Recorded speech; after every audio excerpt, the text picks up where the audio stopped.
അഷീദുൻ നിക്കാഹ വ അലിനൂഹു.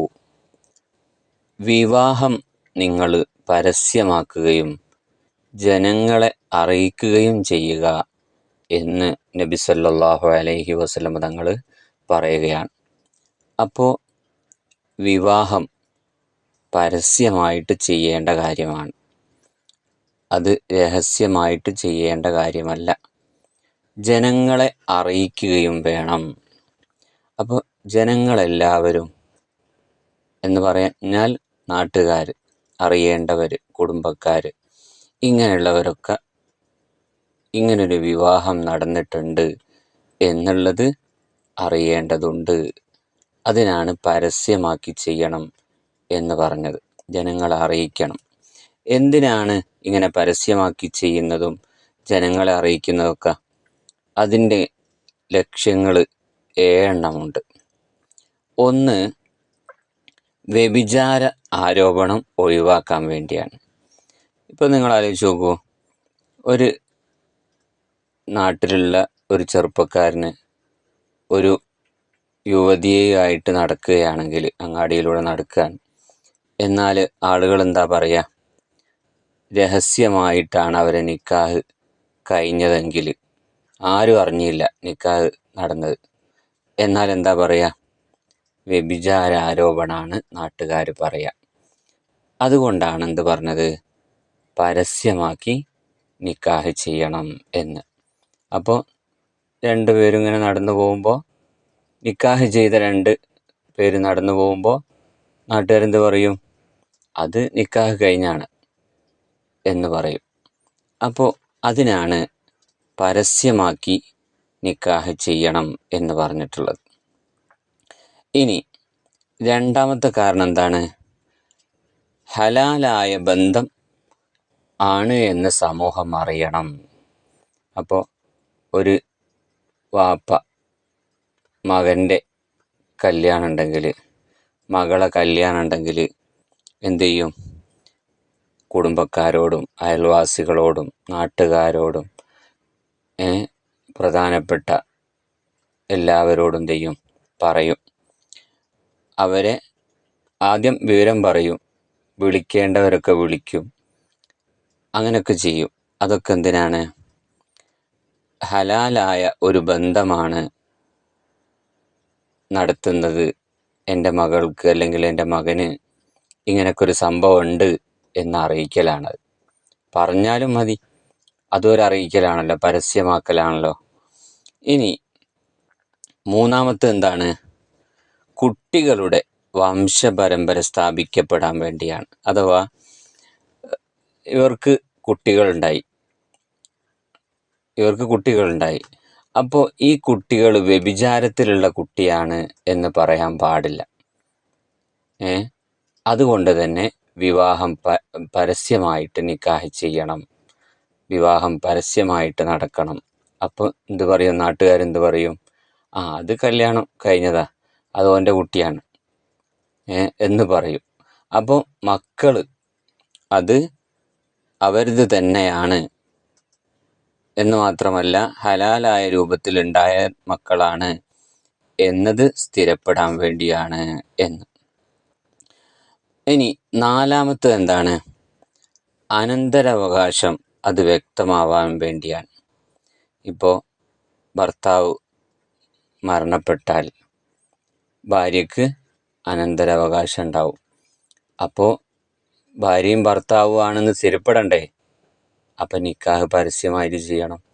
അപ്പോൾ നാട്ടുകാരൊക്കെ പറയും, അങ്ങനെ നിക്കാഹ് നടന്നാൽ ഞങ്ങൾക്കറിയില്ല, കുടുംബക്കാരോട് വെച്ച് പോലും പറഞ്ഞു ഞങ്ങൾക്കറിയില്ല, അങ്ങനെ സംഭവം നടന്നതേ ഞങ്ങൾക്കറിയില്ല എന്ന് പറഞ്ഞു. അപ്പോൾ പ്രശ്നമാണ്. അപ്പോൾ അനന്തരാവകാശം കിട്ടുമോ? ഇല്ല. അപ്പോൾ അതിനും വേണ്ടിയാണ്. മാത്രമല്ല, ഭാര്യയ്ക്ക് അവകാശങ്ങളുണ്ട്. അഞ്ചാമത്തെ എന്താണ്? ഭാര്യയ്ക്ക് അവകാശങ്ങളുണ്ട്. ആ അവകാശങ്ങൾ ഉറപ്പുവരുത്താനും വേണ്ടിയാണ്. ഭാര്യയ്ക്ക് ഭർത്താവിൽ നിന്ന് ഒരുപാട് അവകാശങ്ങളുണ്ടല്ലോ, അത് കിട്ടണം. അപ്പോൾ അത് കിട്ടണമെങ്കിലും എന്ത് ചെയ്യണം? ഈ വിവാഹം നടന്നിട്ടുണ്ട് എന്നുള്ളത് ഉറപ്പുവരുത്തണം എന്നതാണ്. ഇനി 6ാമത്തെ കാര്യം എന്താണ്? ഹറാമായ ബന്ധവും ഹലാലായ ബന്ധവും വേർതിരിക്കുക എന്നുള്ളതാണ്. വിവാഹം എന്നുള്ളത് ഹലാലായ രൂപമാണല്ലോ. വ്യഭിചാരം എന്നുള്ളതോ അത് തെറ്റായ രൂപമാണ്, കുറ്റമുള്ള രൂപമാണ്. അപ്പോൾ സമൂഹത്തിൻ്റെ ഇടയിൽ വിവാഹം പരസ്യമാക്കുമ്പോൾ ഒരു കാര്യം നടക്കുന്നുണ്ട്. എന്താണ്? ഇങ്ങനെയാണ് വിവാഹം നടക്കേണ്ടത്. ഒരു പുരുഷനും സ്ത്രീയും പരസ്യമായിട്ട് നിക്കാഹ് ചെയ്തുകൊണ്ടാണ് ജീവിക്കേണ്ടത്, കല്യാണം കഴിക്കേണ്ടത് എന്ന് അവിടെ സമൂഹത്തിനെ പഠിപ്പിക്കാനും വേണ്ടിയാണിത് പരസ്യമാക്കുന്നത്. പിന്നെ വ്യഭിചാരം അത് തെറ്റാണ് എന്ന് മനസ്സിലാക്കാൻ ഒരു അന്യ ആണും പെണ്ണും അങ്ങനെ വിവാഹത്തിലൂടെ അല്ലാതെ, നിക്കാഹിലൂടെ അല്ലാതെ ഒരുമിച്ച് ജീവിക്കാൻ പറ്റില്ല എന്ന് പഠിപ്പിക്കുകയാണ് പരസ്യമായ നിക്കാഹിലൂടെ എന്ന്. ഇനി 7ാമത്തെ കാര്യം എന്താണ്? സമൂഹത്തിന് മാതൃകയാവുക എന്നുള്ളതാണ്. അപ്പോൾ പരസ്യമായിട്ട് നിക്കാഹ് ചെയ്യുമ്പോൾ യുവാക്കൾക്ക് എന്ത് ചെയ്യും? വിവാഹത്തിന് അത് പ്രചോദനമാകും. സുന്നത്തായ ആ വിവാഹം ചെയ്യാൻ അവർക്ക് പ്രചോദനമാകും. ഹറാമിലേക്ക് അവർ പോകില്ല. ഹലാലായ മാർഗം ഇതാണല്ലേ എന്നവർ മനസ്സിലാക്കുകയും ഹലാലായ മാർഗത്തിലൂടെ അവരെന്ത് ചെയ്യും? കുടുംബജീവിതത്തിലേക്ക് വരും, വിവാഹത്തിലേക്ക് അവർ വരും, ഹലാലായ മാർഗത്തിലേക്ക് പോകും. ഹറാമായ മാർഗത്തിലേക്ക് യുവാക്കൾ എന്ത് ചെയ്യൂല? പോകൂല, പരസ്യമായിട്ട് നിക്കാഹ് നടന്നാൽ. അപ്പോൾ ഇതൊക്കെയാണ് നിക്കാഹ്, കല്യാണം പരസ്യമാക്കണം എന്ന് നബി സല്ലല്ലാഹു അലൈഹി വസല്ലം തങ്ങൾ പറഞ്ഞതിൻ്റെ ലക്ഷ്യങ്ങൾ. ഇനി നിങ്ങൾ ആലോചിച്ച് നോക്കൂ, ഒരു നിക്കാഹ് നടക്കണമെങ്കിൽ തന്നെ 2 സാക്ഷികൾ വേണം അല്ലേ? പിന്നെ ഈ പെൺകുട്ടിയുടെ വാപ്പ വേണം, പെൺകുട്ടിയുടെ വാപ്പ അല്ലെങ്കിൽ ബന്ധപ്പെട്ടവർ, അതിന് പറ്റിയ ആളുകളുണ്ടല്ലോ, അവർ വേണം. അങ്ങനെ ആണ് എന്താക്കുന്നത്? നിക്കാഹ് നടക്കുന്നത്. 2 സാക്ഷികൾ വേണം. കണ്ടോ, പരസ്യമാകുന്നതിൻ്റെ ഒരു തുടക്കം കണ്ടില്ലേ? അവർ മാത്രമല്ല അറിയേണ്ടത്, ഒരുപാട് അറിയേണ്ടവരൊക്കെ എന്ത് ചെയ്യണം? അറിയണം. അവരോട് പറയെങ്കിലും വേണം. പരിപാടിക്ക് വിളിച്ചിട്ടില്ലെങ്കിലും എല്ലാവരെ കാതിലും എത്തണമെന്നാണല്ലോ നിക്കാഹിൻ്റെ സംഭവം.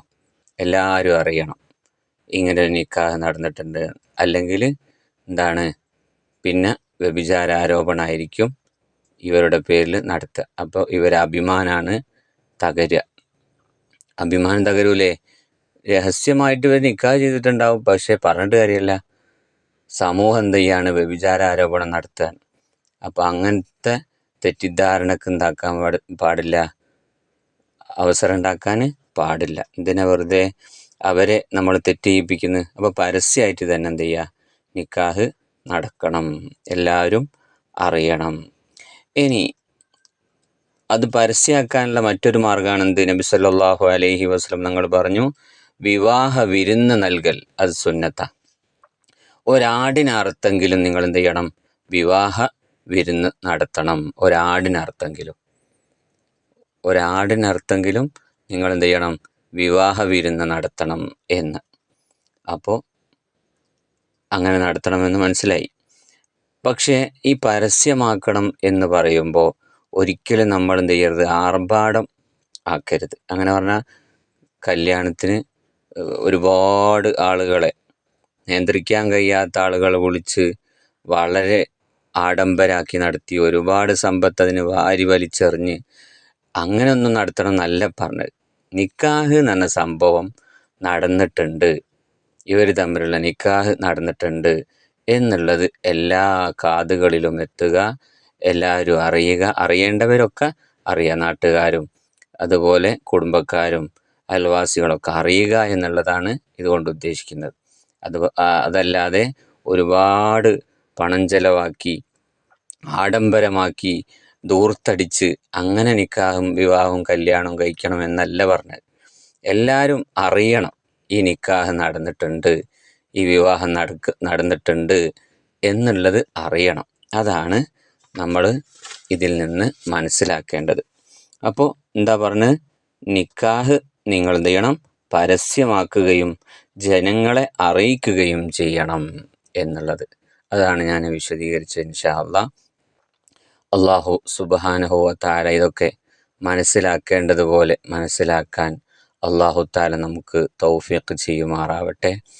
വിവാഹ ജീവിതം നയിക്കുന്ന എല്ലാ കുടുംബങ്ങൾക്കും അള്ളാഹു തആല റാഹത്തും സന്തോഷവുമുള്ള ജീവിതം നൽകുമാറാവട്ടെ. അതുപോലെ നല്ല സന്താനങ്ങളെ അള്ളാഹു തആല നൽകുമാറാവട്ടെ.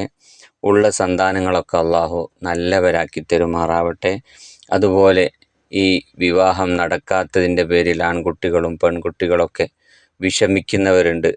അങ്ങനെ നടക്കാത്തതിൻ്റെ പേരിൽ, മക്കളെ നിക്കാഹ് നടക്കാത്തതിൻ്റെ പേരിൽ വിഷമിക്കുന്ന മാതാപിതാക്കളുണ്ട്. അള്ളാഹു തആല അതിനൊക്കെ ഒരു പരിഹാരം നൽകുമാറാവട്ടെ. അവർക്കൊക്കെ യോജിച്ച ഇണകളെ അള്ളാഹു തആല നൽകി അനുഗ്രഹിക്കുമാറാവട്ടെ. അള്ളാഹു സുബ്ഹാനഹു വ തആല ഈമാനോടു കൂടി ജീവിച്ച് ഈമാനോടുകൂടി മരണപ്പെടാനുള്ള ഭാഗ്യം നമുക്കും കുടുംബത്തിനൊക്കെ അള്ളാഹു നൽകി അനുഗ്രഹിക്കുമാറാവട്ടെ.